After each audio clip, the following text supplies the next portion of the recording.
y para poder avisar a los hermanos. Bueno, les pido si me acompañen con sus Biblias a leer inicialmente un versículo que está en la primera epístola de Pedro, en el capítulo 2 de la primera epístola de Pedro. Dice: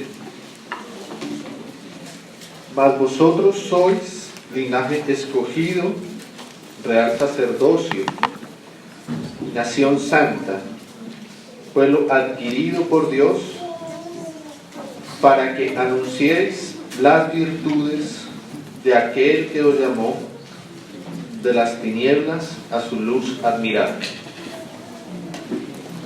Quisiera empezar llamando la atención en este pasaje a esta partecita aquí en la que menciona que nosotros hemos sido adquiridos por Dios para anunciar las virtudes de aquel que nos llamó de las tinieblas a su luz admirable.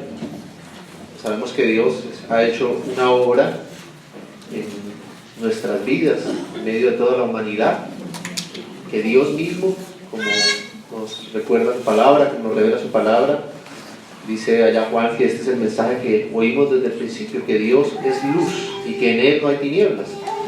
Y este mensaje, este versículo que vemos acá nos recuerda cómo el Señor hizo una obra a nuestro favor, porque nosotros estábamos bajo la potestad de las tinieblas, estábamos en tinieblas, en oscuridad, pero dice que Él, en su misericordia, en su amor, nos ha llamado ahora a su luz admirable, que nos sacó de la potestad de las tinieblas y nos ha trasladado al reino de la luz, al reino de su amado Hijo. Entonces, la obra que Dios ha hecho a nuestro favor es empezar a traer, haber enviado a su Hijo, y por medio de su Hijo, haber enviado la luz de nuevo en medio de las tinieblas.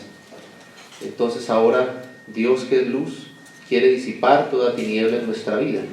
Y el milagro que ha hecho el Señor con nosotros, justamente para salvarnos, es que nosotros podamos abrir nuestros ojos a su luz, a su verdad, a su realidad, y que viendo su luz, teniendo acceso a esa luz, habiendo sido abiertos nuestros ojos a esta luz, pues ahora entonces nos conocemos a nosotros mismos en la debilidad, en el pecado en el que nos encontrábamos. Antes nosotros teníamos una percepción de nosotros que era muy alejada de la verdadera realidad de nuestra condición y de nuestra naturaleza. Antes de conocer al Señor, nosotros, todos los hombres, creemos que somos un dechado de virtudes, ¿verdad? De que no hay nada malo en nosotros, que más bien son los demás los que hacen difícil nuestro camino, pero que nosotros mismos somos muy santos, buenos, justos. Pero luego llega la luz del Señor y nos hace ver por su Santo Espíritu alumbrándonos, así como cuando se prende la luz en un cuarto oscuro y podemos ver que aquello que pensábamos que estaba en orden y en limpieza, en realidad está en medio de desorden, de basura, de suciedad.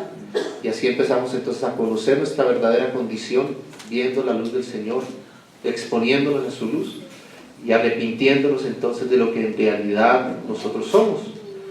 Y llegamos hasta el punto de reconocer que somos pecadores, que no estábamos en vida, sino que estábamos en muerte, que estábamos apartados y alejados de la verdadera vida, la vida de Dios. Y entonces el Señor en su misericordia nos muestra y nos revela también lo que Él ha hecho por nosotros, su obra. Y comienza entonces de esa manera a reconciliarnos, a limpiarnos, a perdonarnos, a restaurarnos. Y todo esto Él lo hace por medio de la revelación de su Hijo, del exponernos a su luz, de poder conocer y haber abierto nuestros ojos a su luz. Pero este pasaje nos recuerda entonces ahora algo más precioso, ¿no? Y es que dice que habiendo sido traídos a su luz admirable, entonces ahora nosotros somos llamados a anunciar las virtudes de aquel que nos llamó de las tinieblas a su luz admirable. Entonces nos recuerda este pasaje que aquel Dios que nos llamó, que abrió nuestros ojos, que nos rescató, es una persona eterna, y que esa persona eterna de Dios y que vive en perfecta comunión en Trinidad tiene unas virtudes que deben ser anunciadas y que deben ser conocidas Y a eso es que nosotros ahora como sus hijos hemos sido llamados, a conocerle cada vez más profundamente, como bien sabemos. Quiero, Padre, dijo el Señor Jesús antes de culminar su obra, que donde yo esté, ellos estén también conmigo, para que vean mi gloria, la que tú me has dado. ¿Amén? Lo que el Señor quiere es que nosotros estemos ahora en Él, conociéndole, ¿amén? Con Él, contemplándole, asombrándonos de todo lo que Él es. Entonces, este Dios, que no es una sola energía, que no es simplemente una fuerza, como muchos creen, es un Dios que es una persona perfecta en Trinidad, que tiene una naturaleza divina, entonces tiene unas virtudes, tiene unos atributos que son divinos, que son preciosos y que están contenidos en Él, en lo que Él mismo es. Y entonces el Señor comienza a hacernos ver todas las virtudes que hay en Él. Y la palabra del Señor nos revela y por su Espíritu, y todos los que hemos venido caminando con el Señor podemos ir reconociendo poco a poco esas virtudes que hay en nuestro Dios. Y hay virtudes tremendas del Señor, hay atributos divinos del Señor que son tremendos. La palabra nos muestra cómo nuestro Dios, ese Dios que hemos conocido, es un Dios, por ejemplo, omnipotente. Y hace unos días, unas semanas atrás, recordábamos con los hermanos en una reunión del viernes, pasábamos así rápidamente por los pasajes que nos hablan acerca de los atributos de Dios, de esas virtudes que hay en esta persona divina de Dios. Y una de estas, por ejemplo, es su omnipotencia. Eso quiere decir que no hay nada que Dios no pueda hacer, no hay nada imposible para Dios, que Dios tiene todo el poder y la fuerza para ejecutar lo que Él quiera, cuando Él quiera y de la manera en que Él quiera. Este es el Dios que nosotros hemos conocido. ¿Amén? Y a veces nosotros nos enfrentamos a dificultades en nuestro día a día, en nuestra vida, en nuestra cotidianidad, y de pronto tiene el Señor que recordarnos que Él es un Dios todopoderoso y que las cosas, por más difíciles que nosotros a veces las podamos ver, por situaciones complejas que nosotros debamos enfrentar, debemos recordar que nuestro Dios es un Dios todopoderoso y que no estamos nosotros solitos, sino que contamos con aquel que es nuestro Dios, que está a nuestro favor, ¿amén? Con su poder. Entonces nuestro Dios es un Dios todopoderoso, pero también nos dice que nuestro Dios es un Dios omnisciente, quiere decir que Dios conoce todas las cosas, que no hay nada por fuera del conocimiento de Dios. Dios conoce lo que va a ocurrir más adelante con nuestras vidas. Dios conoce las intenciones, los pensamientos de nuestros corazones. Dios conoce la profundidad de todas las cosas. No hay nada que se escape de su conocimiento. Él sabe todo. Él conoce todo. No hay nada que se pueda esconder de su conocimiento.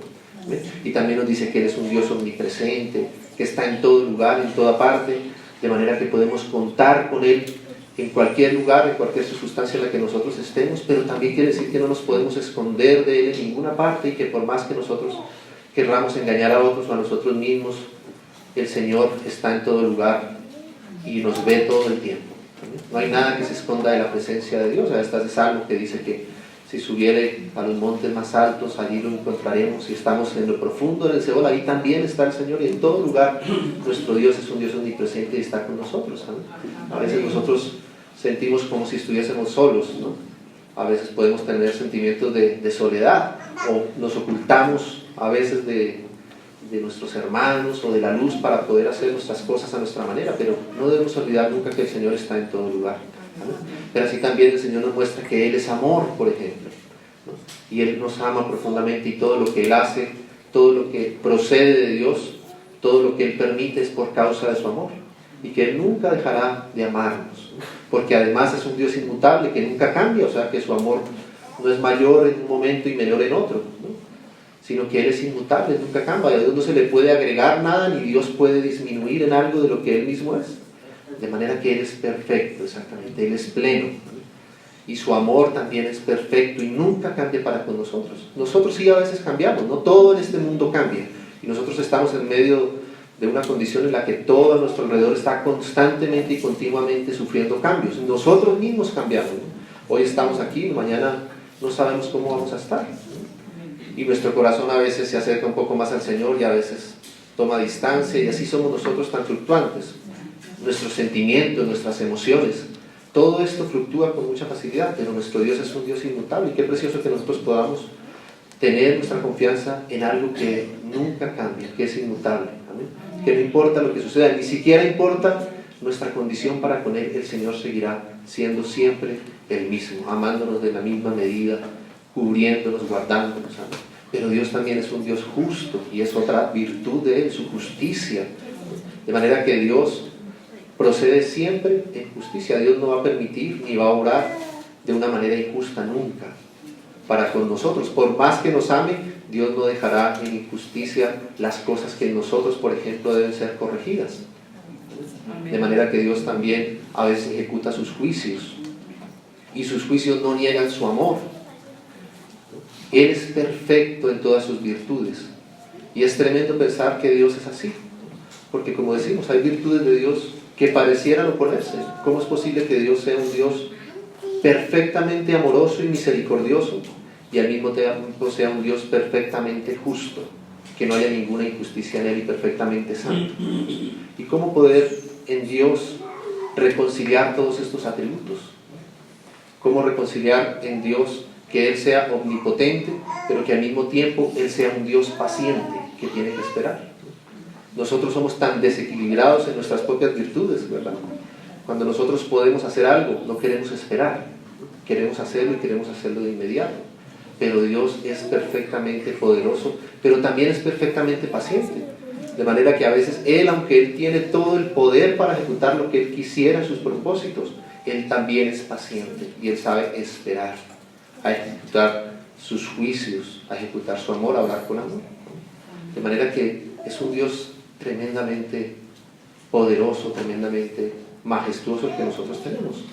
Y todas estas virtudes somos las que nosotros estamos llamados a conocer. De manera que a veces el Señor nos permite conocer un poquito más de su poder por diferentes circunstancias, por su palabra. De diferentes formas el Señor se revela en nuestras vidas y nos permite conocer un poquito más de su poder. A veces nos permite conocer un poquito más de su justicia. A veces nos permite conocer un poquito más de su amor. A veces nos revela un poquito más de su paciencia. Y todas estas virtudes que nosotros vamos conociendo están en Él, y Él quiere que sean conocidas.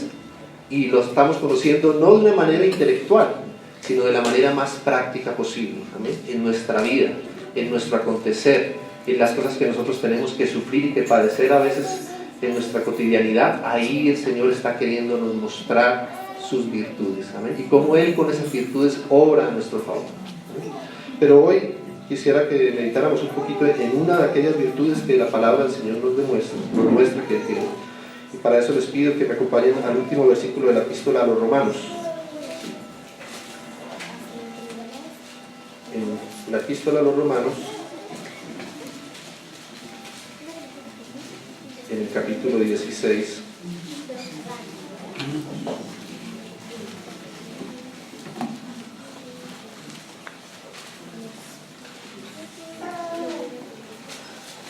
en el último versículo de esta epístola, y vamos a leer otros más.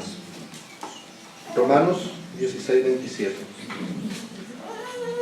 Dice: al único y sabio Dios, traduce aquí esta versión Reina Valera que nosotros tenemos. Una traducción quizás más exacta en el griego, y que de pronto si algún hermano tiene ahí la Biblia textual puede leer cómo dice: al único sabio, no al único y sabio Dios, aunque ambos tienen la misma connotación, pero esta traducción se puede hacer mejor diciendo: al único sabio es Dios. O sea que es un atributo más de Dios, que es su sabiduría. Al único y sabio Dios sea gloria mediante Jesucristo para siempre. Amén. Y vamos a leer algunos otros pasajes para recordar cómo la palabra nos habla de la sabiduría de Dios. También en el Salmo 104,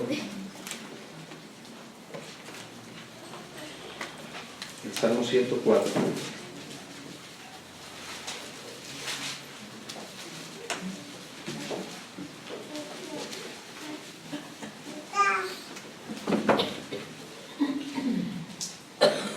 En el versículo 24 dice: cuán innumerables son tus obras, oh Jehová, hiciste todas ellas con tu sabiduría. La tierra está llena de tus beneficios. Y por último vamos a Romanos, nuevamente en el Nuevo Testamento.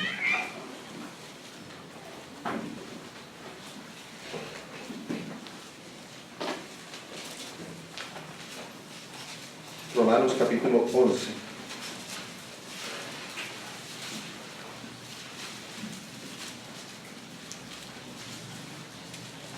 versículo 33, dice Romanos 11:33, oh profundidad de las riquezas, de la sabiduría y de la ciencia de Dios, cuán insondables son sus juicios e inescrutables sus caminos. Entonces, en estos tres pasajes que nosotros leemos, vemos cómo la palabra también declara un atributo más de nuestro Señor, una virtud más, ¿no? Y es su sabiduría. Dios es un Dios que, además de ser poderoso, omnisciente, omnipresente, amoroso, misericordioso, paciente, justo, es un Dios que es sabio, es un Dios que tiene sabiduría. Y la palabra de Dios nos muestra ese aspecto de la sabiduría de diferentes maneras. Nosotros sabemos allá cómo la sabiduría de Dios misma es expresada en su Hijo. La sabiduría que Él tiene es tan alta que Él puede conocerse a sí mismo de una manera perfecta, y cuando Dios se conoce, entonces engendra de sí mismo la sabiduría, que es la imagen que Él tiene acerca de sí mismo, que es la persona eterna de su Hijo, ¿no? Y está ya en Proverbios personificada, hablando como una persona, diciendo que Él es la sabiduría y que habitó con el Padre desde antes que todas las cosas existieran.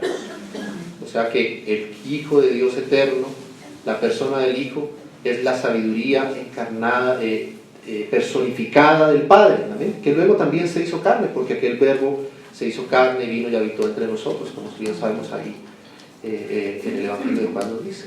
Pero cuando nosotros podemos ver la sabiduría de Dios como una virtud, como un atributo de Dios, es algo precioso, hermanos, porque la sabiduría de Dios es ese atributo que Dios tiene y que le permite perfectamente actuar en coherencia con todos sus otros atributos. Si Dios no fuese un Dios sabio, si solamente fuese un Dios omnipotente, pero no supiese la manera correcta de equilibrar su omnipotencia con su paciencia o con su amor, Dios no podría ser entonces un Dios sabio. ¿Cómo conjugar virtudes y atributos tan tremendos como los que Dios tiene en perfecta armonía?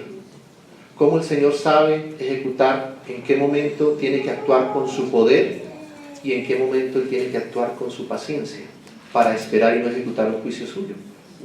¿Cómo el Señor logra poder identificar en qué momento Él puede intervenir con su juicio y en qué momento el Señor tiene que esperar y manifestar su amor y su misericordia todavía?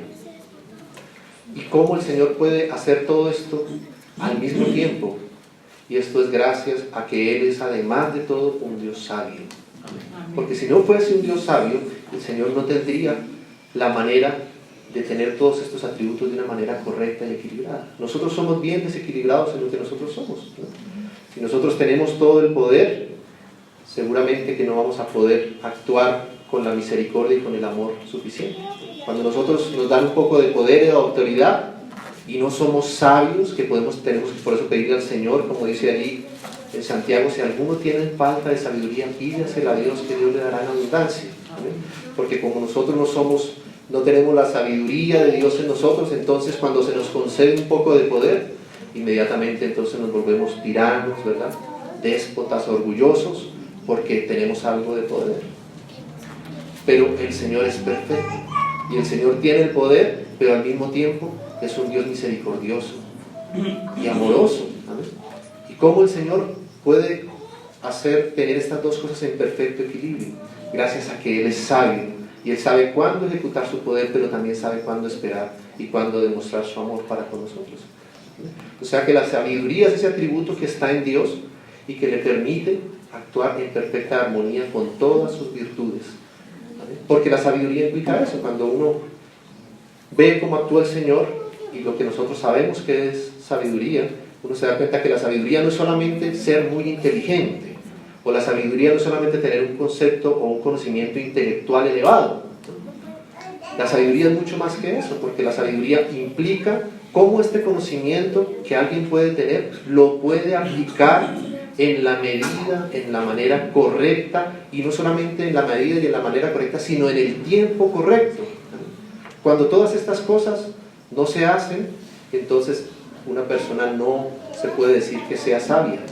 Porque puede que alguien tenga mucho conocimiento, por ejemplo, ¿no? Pero como podemos poner el ejemplo de un padre para con sus hijos. El padre seguramente tiene mucho más conocimiento que su hijo pequeñito, pero puede que el hijo pequeñito venga al padre con una pregunta o con una petición hacia Él.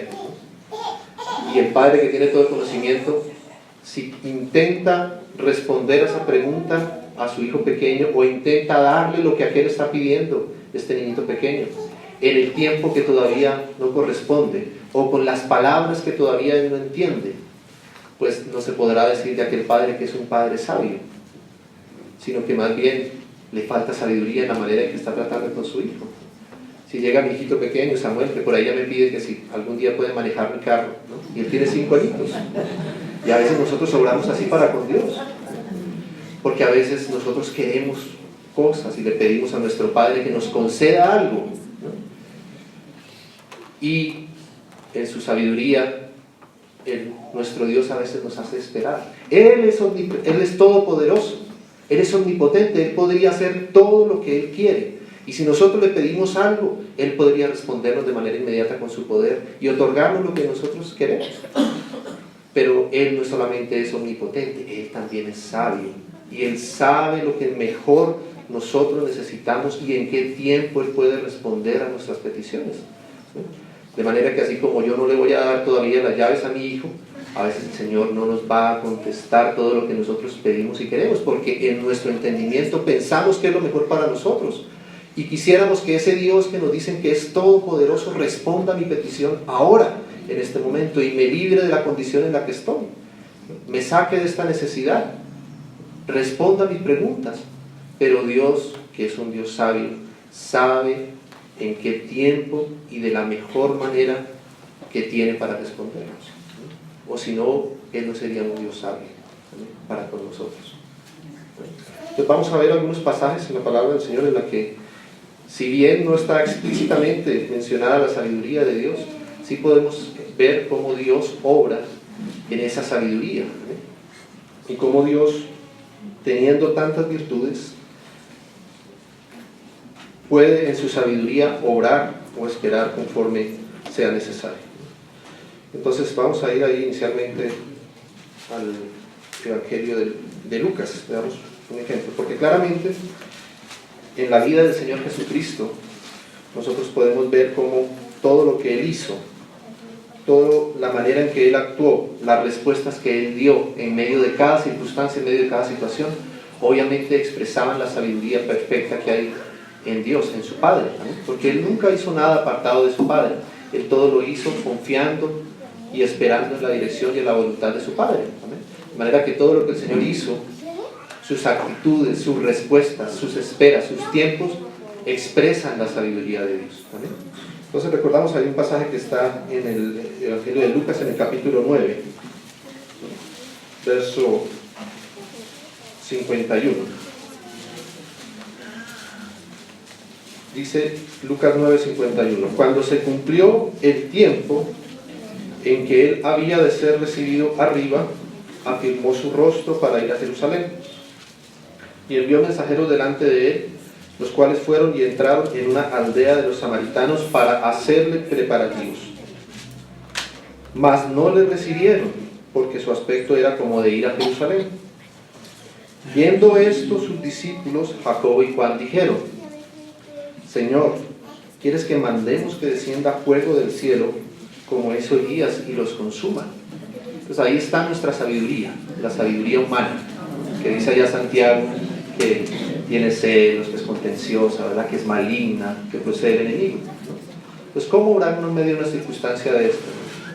Y ellos sintieron que tenía autoridad, porque el Señor ya hace un ratito les había delegado autoridad para hacer un montón de cosas, y entonces ellos, en ese poder que sintieron y en esa autoridad que el Señor les delegó, entonces pensaron que era momento de actuar de esta manera.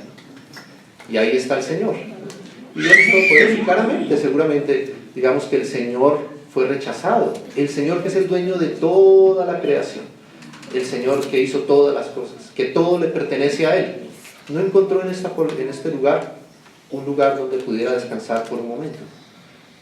Ciertamente era algo injusto, y si Dios hubiese querido obrar con su justicia y con su poder, estaría en perfecto derecho quizás de reclamar lo que es suyo y hacer que este pueblo, como en otras oportunidades, descendió fuego del cielo y consumiera a todas estas personas, ¿verdad?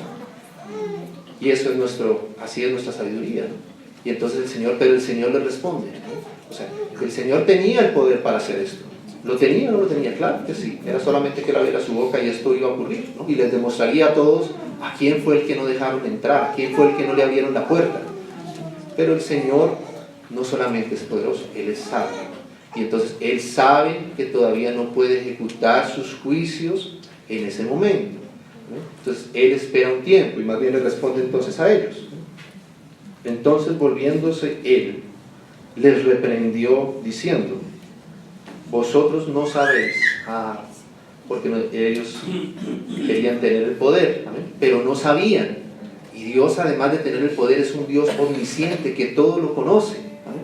Entonces Él es todopoderoso, pero al mismo tiempo es omnisciente. Él conoce todas las cosas y Él sí podría saber si algunos de aquellos que hoy le estaban rechazando más adelante iban a arrepentirse, iban a venir a Él, iban a pedir perdón y serían sus hijos. Pero como nosotros somos muy parcializados, entonces queremos de una vez que se aplique el juicio. Pero el Señor les dice: ustedes no saben. El Señor sí conoce todas las cosas, y entonces Él en su sabiduría conoce que todavía no puede ejecutar su justicia, que es otro atributo de Él. ¿Amén? Él es justo. Él no va a permitir que nada quede en una injusticia, pero tiene que esperar todavía. Y ahí está la sabiduría de Dios, de la manera en que Él trata las cosas, diciendo: vosotros no sabéis de qué espíritu sois, porque el Hijo del Hombre no ha venido para perder las almas de los hombres, sino para salvarlas. Y se fueron a otra aldea. Entonces aquí nosotros podemos ver cómo el Señor no dejó de ser el Dios Todopoderoso, ¿amén? No negó su justicia, pero ejecutó sí con su paciencia y con su misericordia y con su amor todavía para aquellos, ¿amén? Y en medio de eso está la sabiduría con la que Dios hace las cosas. Veamos otro ejemplo en el Evangelio de Mateo, en el capítulo 26.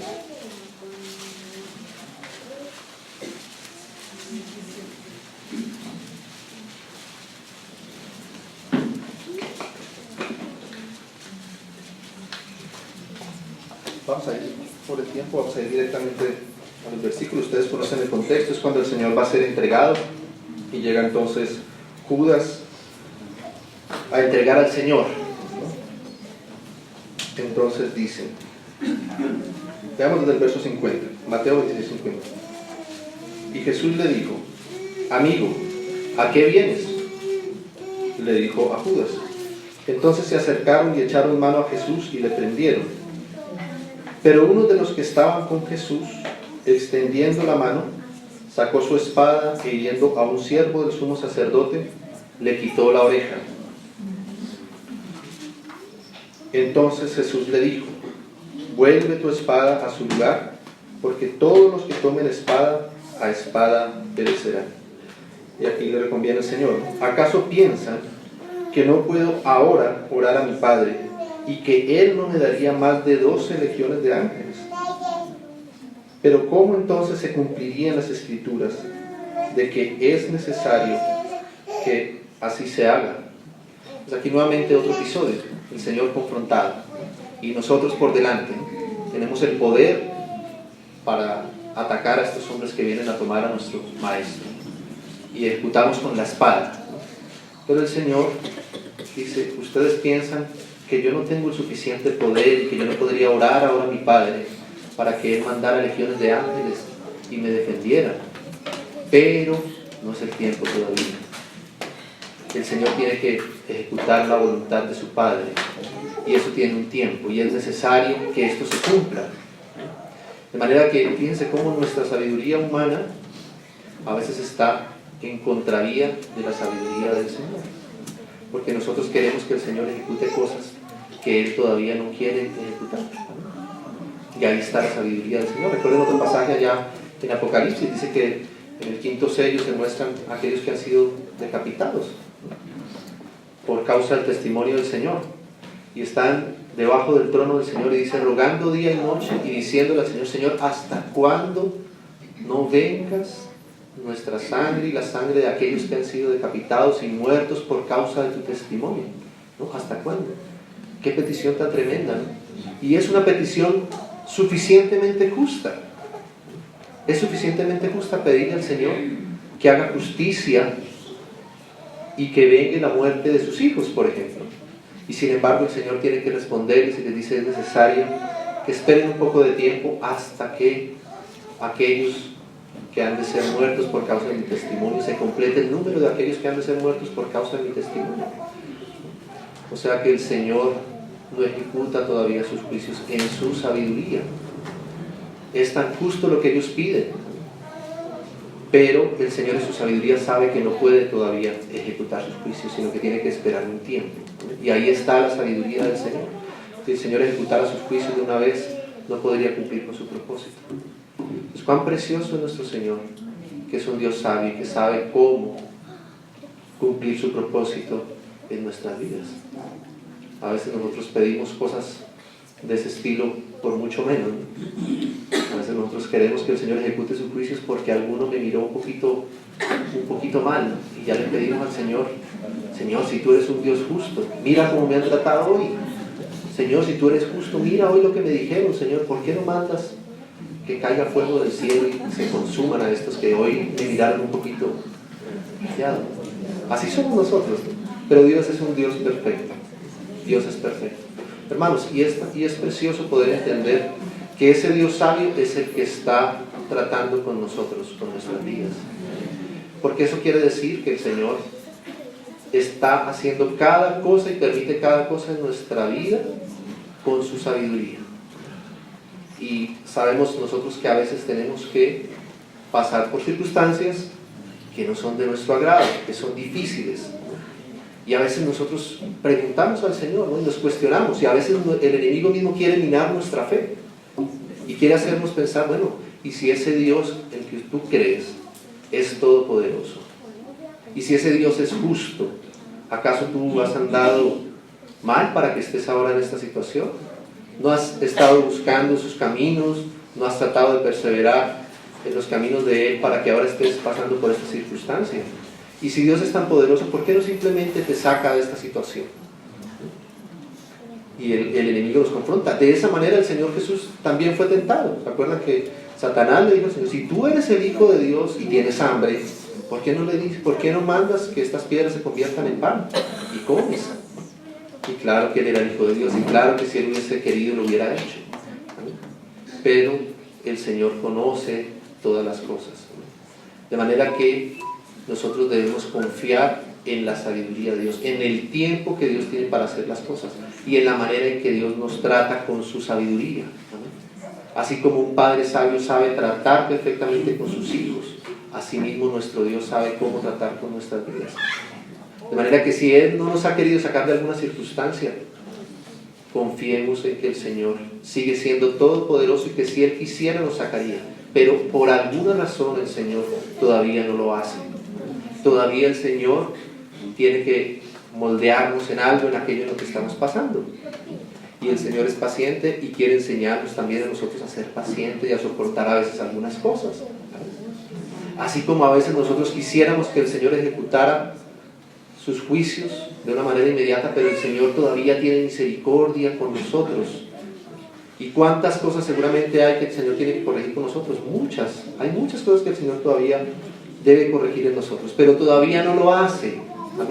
¿Por qué? ¿Por qué el Señor todavía no nos corrige y todavía nos tiene paciencia y todavía tiene misericordia con nosotros en aquello que todavía no es de su agrado en nuestra vida? ¿Por qué lo hace el Señor? Porque Él es un Dios sabio. ¿Vale? Y Él sabe también cuándo tiene que expresar su misericordia y no todavía su juicio. ¿Vale? ¿Vendrá más adelantico el juicio? Seguramente sí. ¿Vale? Pero todavía no lo hace, todavía está esperando en nuestras vidas. Hay cosas en nosotros que todavía el Señor tiene que perfeccionar, que corregir, y aún así el Señor todavía no nos juzga. El Señor todavía no trae sus juicios y su disciplina sobre nuestra vida. ¿Por qué? Porque Él es sabio, y Él sabe y todavía nos mantiene en misericordia, ¿amén? Nos sostiene en paciencia, en misericordia, y a su justo tiempo, conforme a su sabiduría, a sus designios, a su soberanía, el Señor vendrá y corregirá aquello que todavía no ha corregido en nosotros. Entonces, hermanos, nosotros podemos descansar en que tenemos un Dios que todas las obras las ha hecho con sabiduría, y que todo lo que está en nuestras vidas, dice que todas las cosas nos ayudan para bien, a los que hemos sido llamados conforme a su trabajo, a su propósito. Amén. Y que nosotros podemos confiar en que las manos en las que nosotros estamos son manos sabias. Amén. Que Él no se está equivocando con nosotros, que Él conoce los tiempos, que Él conoce nuestro corazón y que Él ejecutará todo lo que está en su propósito para nuestras vidas en el tiempo, en la manera correcta, conforme Él es sabio. De manera que podemos descansar en Él, de que todo lo que nosotros vivimos está llevado por su sabiduría. Y terminemos leyendo, hermanos, un pasaje que está en el libro de Job.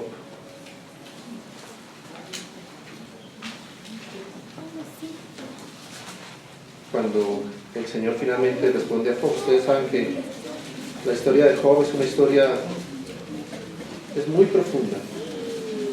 Todo lo que ocurrió en la vida de Job, la manera en que sus amigos y Job mismo trataron de interpretar lo que le estaba ocurriendo a Job. Y llegaban sus amigos con diferentes versiones, con diferentes razonamientos, ¿verdad? Job mismo también razonaba mucho acerca de por qué él estaba pasando por esa circunstancia. Y eso es algo que frecuentemente yo creo que todos nosotros pasamos por eso. Estamos constantemente razonando, cuestionando, queriendo entender por qué estamos en lo que estamos. Y nosotros debemos aprender también a confiar entonces en la sabiduría de Dios, en que estamos en sus manos. Y a veces incluso el Señor nos pide que nosotros callemos y esperemos confiadamente en Él, esperando en Él, que fue lo que en algún momento Job le dijo incluso a sus amigos, ¿no? Si vosotros estuvierais en silencio, esto sería contado por sabiduría. A veces el cuestionar tanto a nuestro Dios solo demuestra que todavía no confiamos lo suficiente en su sabiduría, en su poder, en su paciencia, en su amor. Entonces descansemos. También a veces el Señor quisiera que nosotros esperemos confiadamente en Él. ¿Amén? Así como un niño pequeñito, como poníamos el ejemplo, a veces nosotros en sabiduría preferimos callar y no explicarle y no darle respuesta a esa pregunta que está haciendo en este momento, porque sabemos que no es capaz todavía de comprender todo lo que implica la respuesta. ¿Amén? Y que le haríamos a veces más daño si nosotros le respondemos a esa preguntita que está haciendo, le haríamos más daño y es más sabio estar en silencio y esperar y enseñarle al niño que aunque no puede entenderlo ahora, solamente obedezca, cierre su boca y espere pacientemente y confíe en que lo que le estamos diciendo es lo mejor para él. ¿Amén? Y esto fue lo que ocurrió aquí con Job, ¿no? Al final, en el capítulo 40, después de tantos razonamientos de los hombres, de Dios mismo, entonces en el capítulo 40 de Job, dice en el versículo 1, Dios le ha hecho un montón de preguntas atrás, ¿no? Solo para demostrarle que en realidad no somos sabios, ¿no? Y luego dice aquí en el versículo 40, además respondió Jehová a Job y le dijo, ¿es sabiduría contender con el Omnipotente? El que disputa con Dios responda a esto. ¿Es sabiduría contender con el Omnipotente? Entonces respondió Job a Jehová y dijo, y a veces esto debería ser también nuestra respuesta, ¿no? He aquí que yo soy vil. ¿Qué te responderé? Mi mano pongo sobre mi boca. Una vez hablé, mas no responderé. Aún 2 veces, mas no volveré a hablar. Respondió Jesús a Job desde el torbellino y le dijo, cíñete ahora como varón tus lomos, yo te preguntaré y tú me responderás.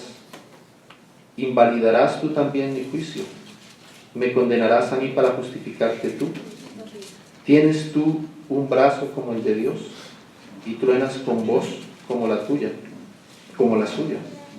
Y ahí comienza el Señor a revelarle todo lo que Él es en su sabiduría también y en su poder. Entonces, mis hermanos, que podamos, con la ayuda del Señor, todos aprender a descansar y confiar en nuestro Dios, ¿no? En su sabiduría, en la manera en que Él procede con nosotros, en el tiempo en que Él procede con nosotros, ¿no? Confiamos en nuestro Señor. Amado Dios, te damos muchas gracias, Señor. Gracias, Señor, por tu mano sobre nosotros, Señor. Porque sabemos, Señor, que tú nos amas, Señor, y que tú cumplirás tu propósito en nosotros, Señor, que perfeccionarás tu obra, Señor, hasta el día de tu venida en cada uno de nosotros, Señor. Y todo esto, Señor, tú lo harás en la medida, en el tiempo perfecto, Señor. Señor, guárdanos de dudar de ti, Señor. Señor, guárdanos de que nuestra fe y nuestra confianza en ti, Señor, sean minadas, Señor. Y enséñanos a esperar y a confiar ciegamente en ti, Señor, y en tus propósitos, Señor. Gracias, Señor, por la sabiduría con la que hasta el día de hoy nos has tratado, Señor. Y seguimos confiando, Señor, en que todas las cosas, Señor, nos ayudan para bien conforme a tu propósito. Gracias, bendito Dios, por guiarnos, por enseñarnos, por protegernos y por cuidarnos, por tenernos paciencia, Señor, por socorrernos, Señor, por consolarnos cuando ha sido necesario, Señor. Gracias porque tú eres todo en nosotros, Señor. Y nosotros, Señor, te agradecemos y honramos tu grande y tu precioso nombre. En el nombre de tu amado Hijo, Señor, te agradecemos y te honramos. Amén, Señor. Gracias, Señor.